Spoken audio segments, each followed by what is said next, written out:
तुम तो मना करते हो इन क्षणों में कुछ बात करने को। इन क्षणों में सिर्फ और सिर्फ ऐसी ही बातें करने के लिए कहते हो। अमिता ने शोखी से संजीव के पीठ पर अपनी पकड़ मजबूत करते हुए कहा। इन क्षणों में जो बातें करने के लिए कहता हूँ वही बात है, संजीव ने कहा। कहो, अमिता ने संजीव को चूमते हुए कहा। हम दो के अलावा कोई तीसरा हो तो कैसा रहे, काफी मजा आएगा। मेरी दिली ख्वाहिश है इसकी। छिया, कैसी बातें कर रहे हो? मुझे तो शादी के पहले यह सब करना ही उचित नहीं लगता। सिर्फ तुम्हारे कहने से मैं तैयार हो जाती हूँ, अमिता ने कहा। तीसरे के जगह पर कोई तीसरी भी हो तो चलेगा।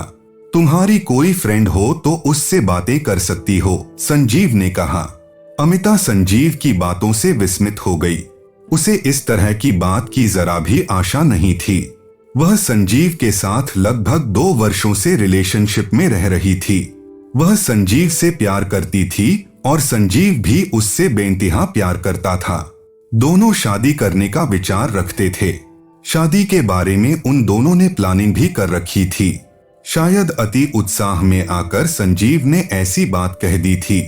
यह सोचकर अमिता ने इस बात पर ध्यान नहीं दिया था, पर दूसरे दिन उसने फिर उससे पूछा, अमिता, वो 3 वाली बात पर तुमने कुछ विचार किया?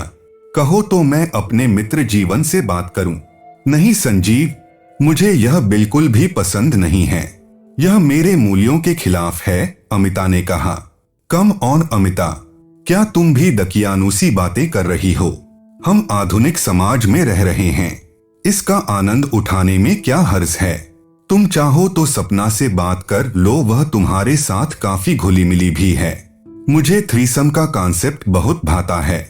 यह मेरे वर्षों की तमन्ना है। प्लीज अमिता, संजीव ने अमिता को समझाने की कोशिश की। बिल्कुल नहीं, अमिता ने कहा। अमिता काफी उलझन में पड़ गई। संजीव से वह प्यार करती थी, उससे शादी करना चाहती थी। उसके कहने पर वह कभी कभार उसके साथ शारीरिक संबंध भी बना लिया करती थी, पर उसकी नई मांग अजब थी। यह अमिता के नैतिक मूल्यों के खिलाफ था। उसके नैतिक मूल्यों के खिलाफ तो शादी के पहले शारीरिक संबंध बनाना भी था, पर सुरक्षात्मक उपाय अपनाकर ऐसा वह सिर्फ अपने प्रेमी संजीव के साथ कर सकती थी, और संजीव अब किसी और को भी इसमें शामिल करना चाहता था। यहाँ तक कि कोई लड़की भी हो तो उसे स्वीकार्य था। पहले उसे लगा कि उत्तेजना में उसने ऐसा कह दिया है, परंतु पिछले कई महीनों से वह इस बात पर जोर दे रहा था। खासकर अंतरंग क्षणों में वह जरूर इस मुद्दे को उठा देता था। क्या करे, उसकी समझ में नहीं आ रहा था। वैसे हर बार उसकी इस मांग पर उसने अपनी असहमति जताई थी। कई बार वह उसके स्थान पर खुद को रखकर उसकी मांग के औचित्य को समझने की कोशिश करती थी। उसे यह आइडिया बिल्कुल भी पसंद नहीं था। फिर यदि ऐसा करने के लिए वह राजी हो जाती है तो जो तीसरा या तीसरी होगा या होगी, उसके साथ कैसा रिश्ता बनेगा। संजीव हमेशा उसे ओपन माइंडेड होने की सलाह देता था, पर ओपन माइंडेड होने का यह मतलब तो नहीं कि नैतिक मूल्यों को ताक पर रख दिया जाए।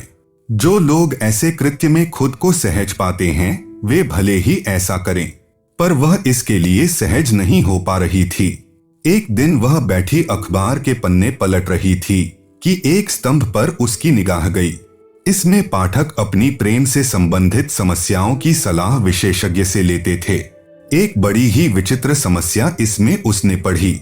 इसमें एक लड़की ने अपने प्रेमी की कम आय होने के कारण आत्महीनता की भावना से ग्रसित होने के कारण सलाह मांगी थी। विशेषज्ञ ने बड़ा ही व्यावहारिक सुझाव दिया था।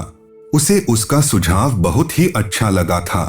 उसने देखा स्तंभ के नीचे एक ईमेल पता दिया हुआ था और स्पष्ट आमंत्रण था पाठकों से शारीरिक और प्रेम से संबंधित समस्या का हल पाने के लिए।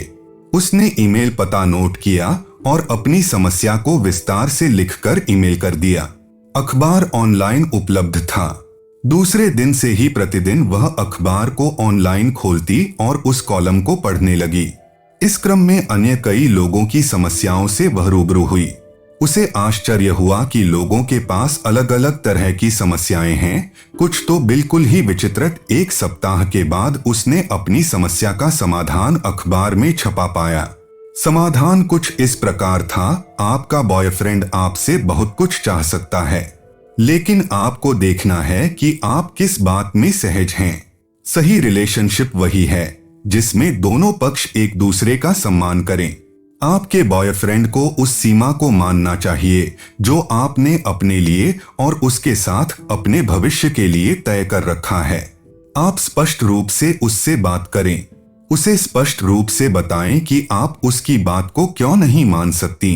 ओपन माइंडेड होने का मतलब यही है कि किसी भी मुद्दे के पक्ष और विपक्ष को समझा जाए और फिर उस पर सोच विचार कर सही निर्णय लिया जाए। अमिता को यह सुझाव पसंद आया। पहले उसने विचार किया कि क्यों उसे उसका तिकड़ी वाला प्रस्ताव स्वीकार नहीं है। सबसे पहले तो उसके मन में ख्याल आया कि संबंध सिर्फ दो पार्टनर के बीच होना चाहिए, तीसरा कोई भी बीच में नहीं आना चाहिए। यही कारण है कि संबंध बिल्कुल एकांत में किया जाता है। फिर यदि तीसरा या तीसरी को शामिल किया जाए तो आपसी संबंधों में दरार आ सकती है। हो सकता है कि उसके और संजीव में से कोई तीसरे की ओर आकर्षित हो जाए और फिर पूरा समीकरण बिगड़ जाए।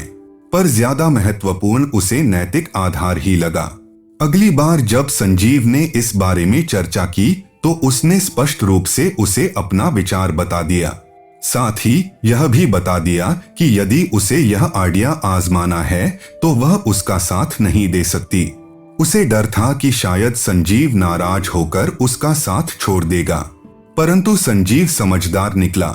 उसने उसके तर्क को सुना और बात उसकी समझ में आई। उसने अपनी विचित्र मांग को तज कर अपनी प्रेमिका के साथ जीवन बिताने का निर्णय लिया।